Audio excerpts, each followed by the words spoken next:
তাবলিগ জামাতের ৫৮তম বিশ্ব ইজতেমার প্রথম পর্বের আরও তথ্য নিয়ে সেখান থেকে সরাসরি যুক্ত হচ্ছেন সহকর্মী আরিফুল ইসলাম।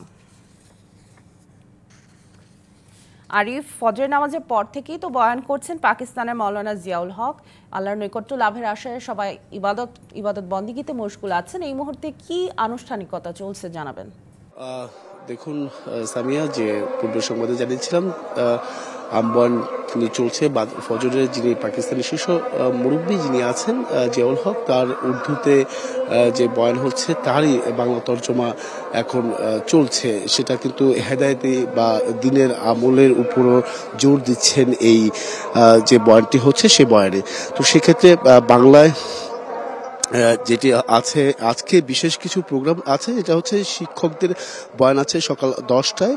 বয়ানের মিম্বার বয়ান করবেন মাওলানা ফারাহিম সাহেব, তিনি ভারতের, এমনকি ছাত্রদের সাথে নামাজের মিম্বারে বয়ান করবেন প্রফেসর আব্দুল মান্নান, তিনি আলিগড় থেকে এসেছেন। এমনকি আরেকটি গুরুত্বপূর্ণ ব্যক্তিবর্গ মাঝে টিনশেড মসজিদে বয়ান করবেন মাওলানা আকবর শরীফ। 250-টিরও বেশি ডিজাইন অপশন নিয়ে ওয়ালটন স্মার্ট ফ্রিজ, বোঝে আপনার প্রয়োজন। তিনি ভারতের।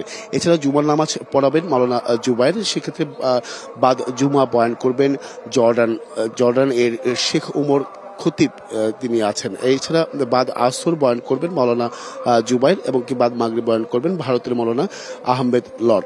তো সেক্ষেত্রে আজকের যে দিনের যে কার্যক্রম, সেই কার্যক্রমে মোট কথা বলা যায় যে বয়ানের মাধ্যমে দিনের আমল, দিনের আস্থা কতটা সহজ হয় সেই বিষয়গুলো কিন্তু আজকে আলোচনা হবে। এবং কি পরবর্তীতে যখন বয়ান করবেন মুরব্বীরা, সেই বয়ানের মাধ্যমে বয়ানের পরবর্তীতে সেটার উপর একটি আবার তর্জমা বা আমল নিয়ে কথা বলবেন খিত্তায়। তো সেই বিষয়গুলো আমরা এখন যেটা হচ্ছে সেটাই হচ্ছে। আর আরেকটি বিষয় জানিয়ে রাখি যে ধর্মপ্রাণ মুসলমানরা তারা কিন্তু এসেছেন, পুরো জায়গাটা কিন্তু তুরাগ নদীর তীরে কিন্তু ভরে গেছে। এবং যেহেতু আজকে জুমাবার, সেক্ষেত্রে জুমা নামাজের আদায় করার জন্য শুধুমাত্র যে যারা এই 3 দিনের তবলিগে এসেছেন তাদের জন্য না, তার আশেপাশে, ঢাকার আশেপাশে সাধারণ যারা মুসলমান আছেন বা মুসলিম আছেন তারা কিন্তু অংশ নেবেন এই জুমা নামাজে। তো সেক্ষেত্রে সড়কগুলোতে কিন্তু মুসলিমদের বা যারা ধর্মপ্রাণ মুসলমান আছেন তারা কিন্তু নামাজে অংশ নিয়ে সেটা কিন্তু ভরে যাবে।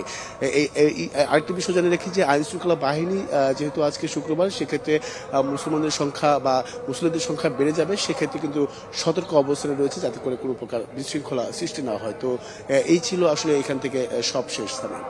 আরিফ, ধন্যবাদ আমাদের সাথে যুক্ত হবার জন্য।